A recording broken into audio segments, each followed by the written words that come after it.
Ethan Carter stepped down from the long silver transport that had brought him and the other guests to the royal city. The tall gates of the palace rose above him like a wall of gold, and the light of the twin suns shined across the marble path. Soldiers stood in perfect lines, and banners moved gently with the breeze.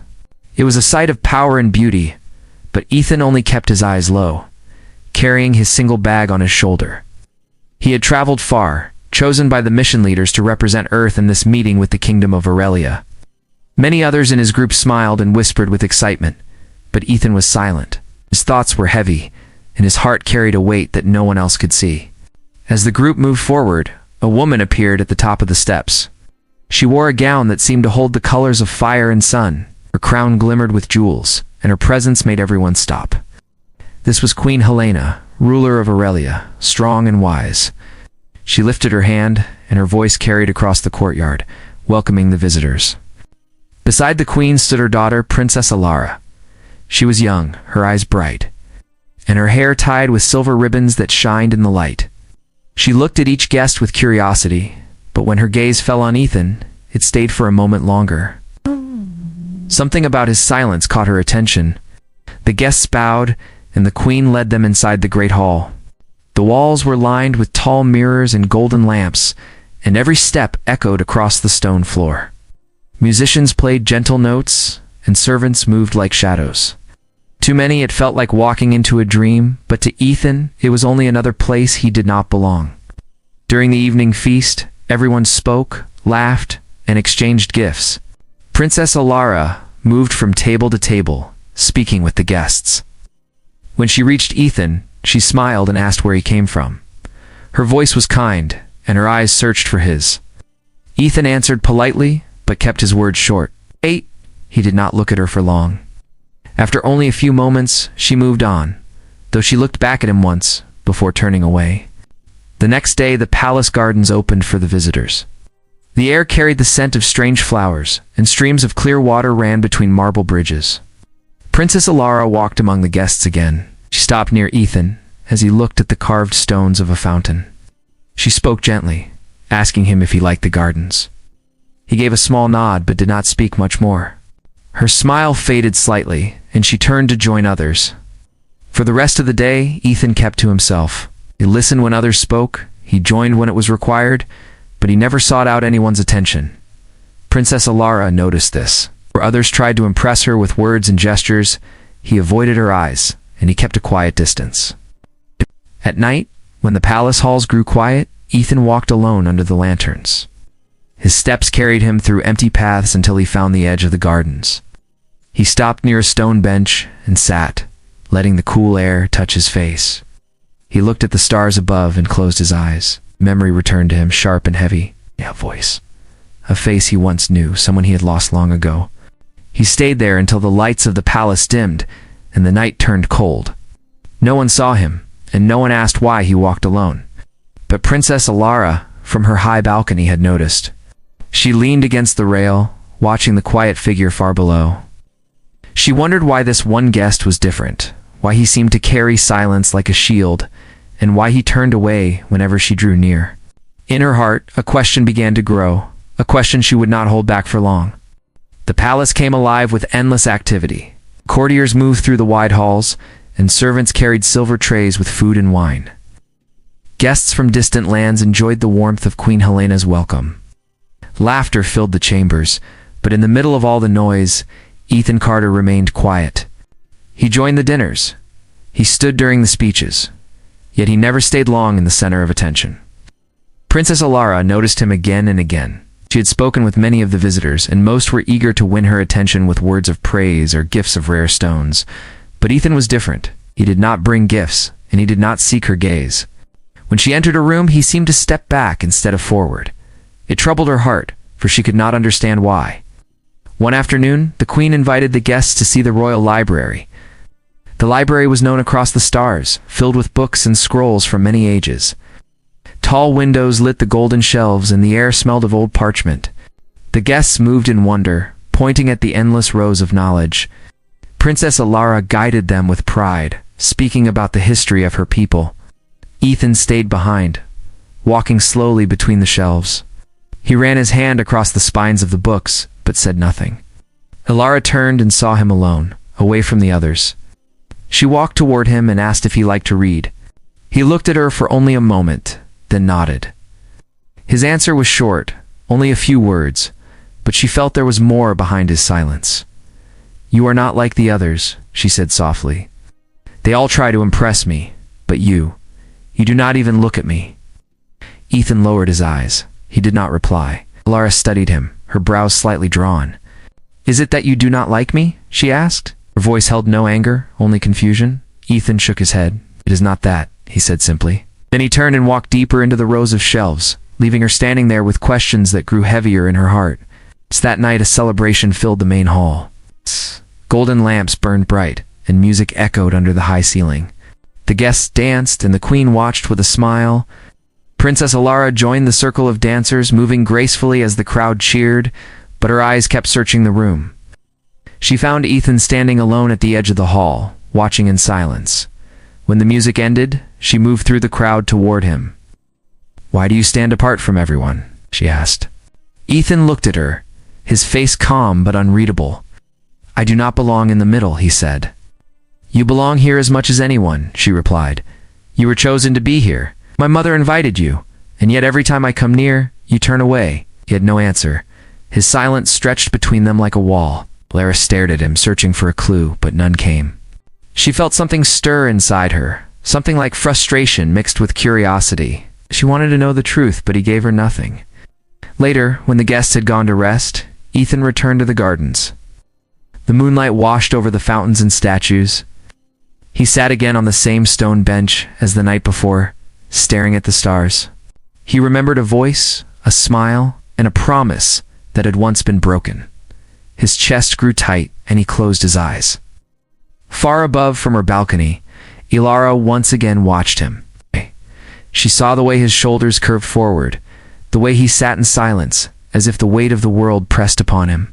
She felt an ache in her heart. This man was a mystery, and the more she tried to understand, the more questions grew. By the time she turned to go inside, she whispered to herself, "I will find out why he avoids me." And in her heart, the question burned stronger than ever. The days in the palace passed slowly, filled with ceremonies and endless gatherings. Ethan Carter joined each event, but always stayed at the edge, never stepping into the center.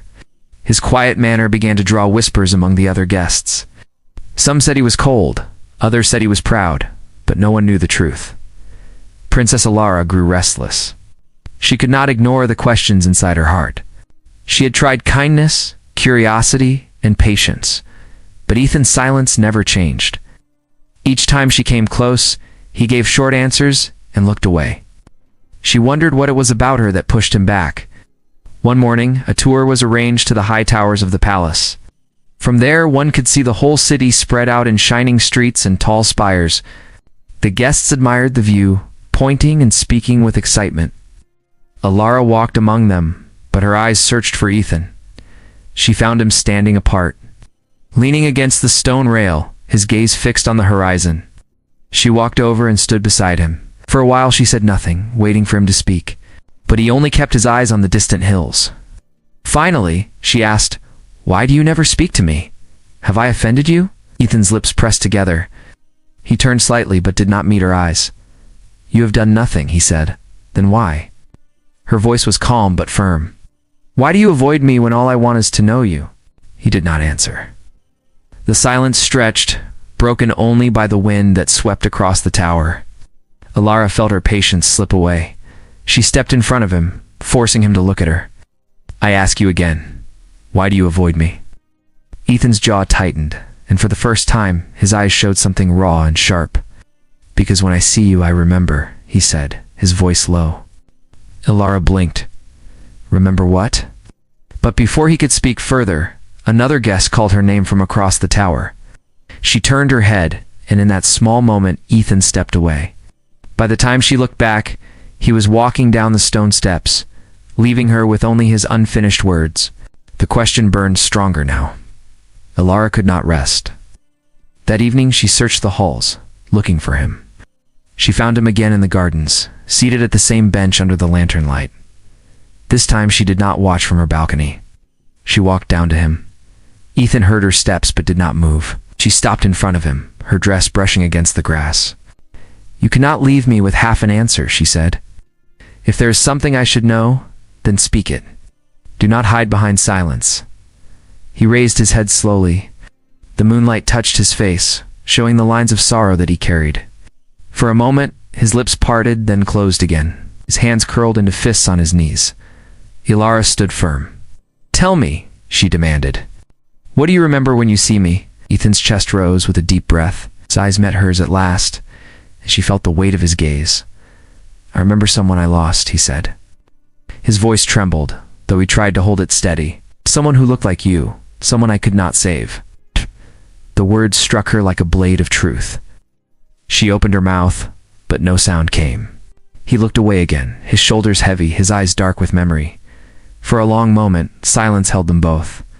The princess, who had always been sure of her place, now stood without words. She felt the ache of his confession, though she did not yet know the full story. She wanted to ask more, but she saw the pain in his face and stopped herself. When she turned to leave, her heart was racing. She had asked the question, and he had answered, but the answer had opened more than it closed. Now she understood why he avoided her, but she also felt something else, something she could not explain. That night, in her chamber, Ilara lay awake, hearing his words again and again. "I remember someone I lost." The voice of Ethan Carter would not leave her mind, and she knew the time would come when she would demand the full truth. The next day brought another feast in the palace. Guests gathered in the main hall, where golden light poured down from crystal lamps. Laughter echoed, music played, and the air smelled of roasted meats and sweet fruits. Yet Ethan Carter sat at the edge of the long table, eating little and speaking even less. His thoughts were far away, drawn back to the past he had carried for so long. Princess Ilara entered the hall, her gown flowing behind her as she walked to her place beside the queen. Her eyes scanned the crowd until they found Ethan. She remembered his words in the garden, and her heart tightened. She wanted to understand more, but she also feared pressing too hard. Still, her spirit was restless, and her mind refused to let go of the mystery. Later, when the feast ended and the guests left in groups, Ilara rose and walked toward Ethan. He stood to leave, but she stopped him with her voice. "Come with me," she said. Her tone carried no request. It was an order. Ethan hesitated, but then he followed her out of the hall. She led him through the quiet corridors until they reached a chamber filled with soft firelight. It was a small hall used for private meetings, with stone walls and a single window that opened to the night sky. She turned to him and spoke firmly. "No one will interrupt us here. I want the truth. Tell me about the one you lost." Ethan's eyes darkened, and for a moment he looked away as if he wished to escape. But Ilara stepped closer. "Do not run from me again," she said. "You owe me the truth after all the silence you gave." He breathed deeply, and his voice came low and heavy. "Her name was Claire," he began. "She was my friend, and more than that, she was the one who gave me reason to keep fighting. We were together during the hardest years of my life. She trusted me, and I promised to protect her. But one day when danger came, I failed. I could not save her. She was taken from me, and all I could do was watch. Since then, I have carried the memory like a wound that never heals." Ilara listened in silence. She saw the pain in his face, the way his eyes held both sorrow and anger at himself. She felt her own chest grow tight, as though she could feel his loss as her own. Ethan looked at her then, his voice breaking. "You look like her. Not the same face, but the same spirit. When I see you, it feels as if she has returned, but is only a shadow, and it hurts too much. That is why I avoided you. It's not because I hated you, but because I could not bear the reminder." Ilara's lips parted, but no words came. She had demanded the truth, and now that she had it, she felt shaken. She had never imagined that his silence carried such weight. For a long time, she could only stand there staring at him while the firelight flickered across the chamber.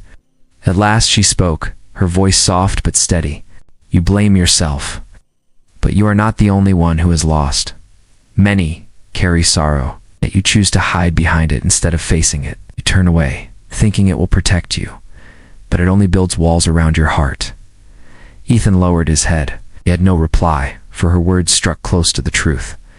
She stepped closer again, so near that her presence filled his senses. "I am not Claire," she said firmly. "Do not look at me as if I am a ghost. I am Alara. If you keep running from what you feel, you will lose more than you already have." Her words hung between them, sharp and undeniable. Ethan lifted his eyes and met hers. For the first time, he saw not the shadow of the past, but the strength of the present standing before him. Neither spoke after that. The silence in the chamber was not the same as before. It was heavy, but it was also full of meaning. Alara had broken through his wall, and Ethan knew there was no turning back. The next morning came with bright lights spilling across the palace. Birds sang in the gardens, and the city outside the walls began its daily rhythm. But inside the palace halls, silence lingered between Ethan and Princess Alara. They had shared the truth in the chamber, yet both carried the weight of it into the new day. Ethan walked through the corridors, his steps slow and heavy. His confession had left him bare, and though it gave him relief, it also left him uncertain. For years he had built his silence like a shield, and now that shield had cracked. He wondered what Alara thought of him after hearing his story. Princess Alara, too, could not rest. She had demanded the truth, and she had received it, but the truth carried pain she had not expected. When she looked at Ethan now, she no longer saw only mystery. She saw the burden of a man who had carried sorrow longer than anyone should. By midday, a gathering was called in the grand hall. Queen Helena addressed the guests with words of peace and unity, speaking of the bonds between distant lands. While the guests cheered and raised their cups, Alara's eyes wandered to Ethan. He stood in the crowd, quiet as always, but she noticed a difference. His gaze no longer drifted away when she looked at him. For the first time, he met her eyes and did not turn. When the gathering ended, Alara found him once again in the gardens. The same stone bench waited under the shade of tall trees, and Ethan sat with his hands resting on his knees. She walked toward him, her steps sure and steady. He looked up as she stopped before him.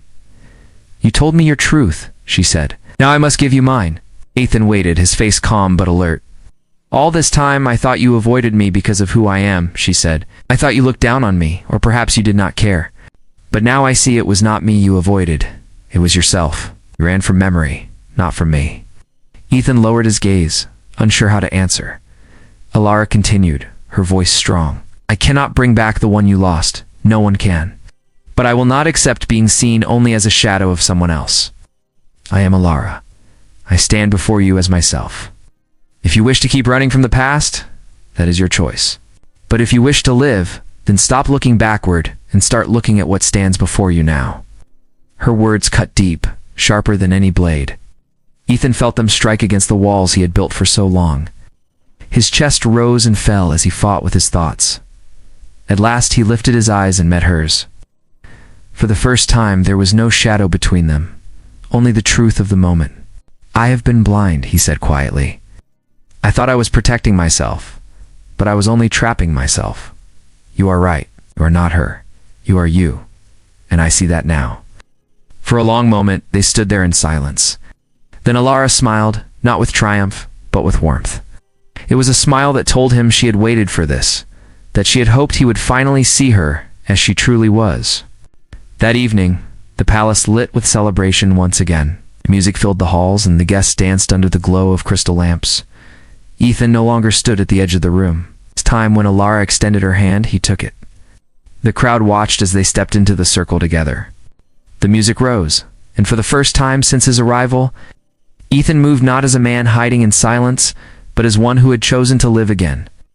The queen looked on from her throne, her eyes resting on the pair. She saw not only her daughter, but also the man who had found his voice in honesty. In her heart, she knew something had changed. When the night ended, Ethan returned to the gardens once more. The stars above shined brighter than he remembered. Alara stood beside him, her presence steady and strong. He no longer felt the crushing weight of memory. The past was still there, but it no longer chained him. He turned to her and spoke words that surprised even himself. "Thank you," he said. "For not giving up on me," he replied. Her smile returned, soft and certain. Some truths are worth waiting for. And beneath the endless sky, Ethan Carter finally felt free.